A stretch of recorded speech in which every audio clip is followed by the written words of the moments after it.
I think 1949 was the Suppression of Communism Act.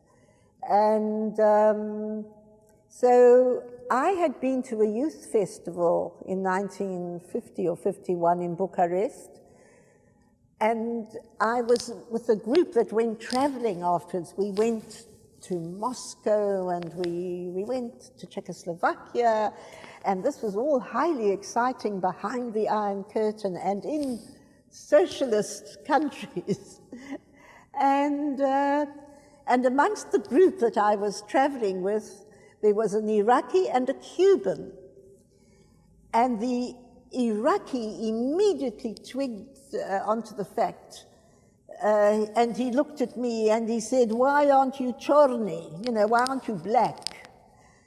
So I said, "Well, there are some white people in South Africa." Anyway, I met people there, and this young Cuban, and Castro was not yet in power, and he belonged to the underground left. And he said to me, "What do you mean the Communist Party was banned? What's that got to do with anything? You think the Communist Party of Cuba wasn't banned? You must have an underground party."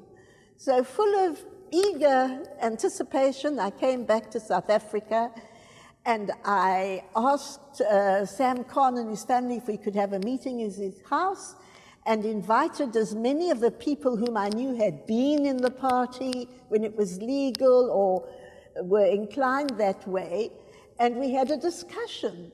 And I'm telling them that I've met people at this festival, it was an international youth festival, from every country in the world. And many of the countries, the Communist Party was illegal, and they all had a Communist Party. And surely it's time for us to... Anyway, people sort of discussed it, and it was a very quiet, muted discussion. And I got a lift back with Brian Bunting to go home. And while we were driving, he said to me, "By the way, would you like to join the Communist Party?"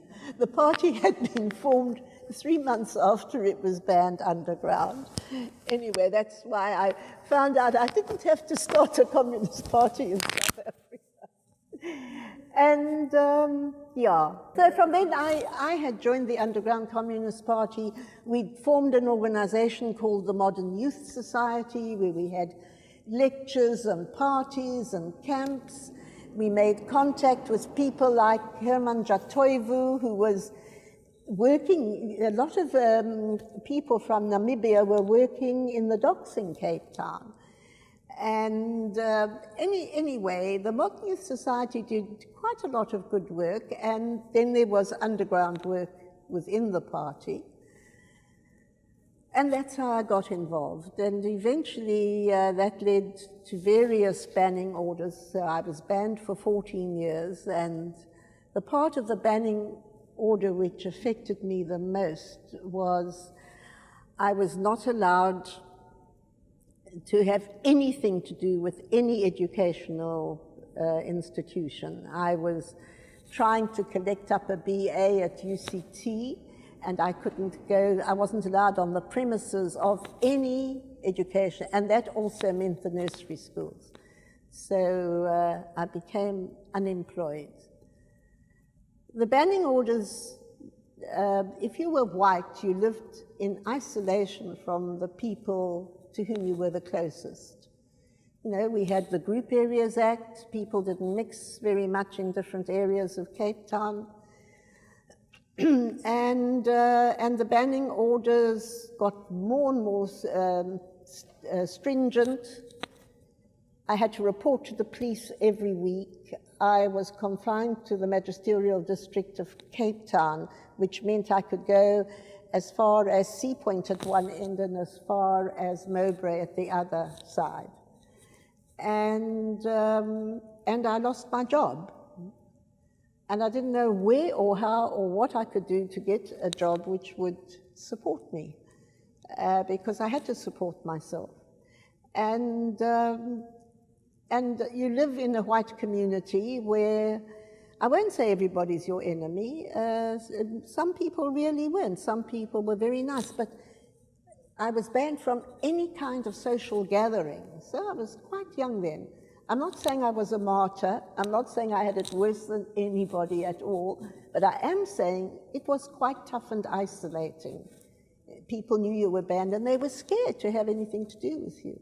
Well, it was at that time I met a man, I suppose in some ways was really nuts, but he wasn't the least perturbed about the fact that I was banned, unemployed, couldn't go here, couldn't go there. And we got married, and 3 weeks later I was detained in solitary confinement under, what was that act? I'm sorry, my memory is getting old. And he was allowed to visit me once a fortnight for half an hour. And they arrested me on the day we'd been married for 3 weeks. And so he used to come to visit me, and he would insist. He sat there, I sat here, the security police sat there. And then he would insist I had to sit next to him and I had to sit on his lap. And I was so embarrassed. But he was using the occasion to give me messages.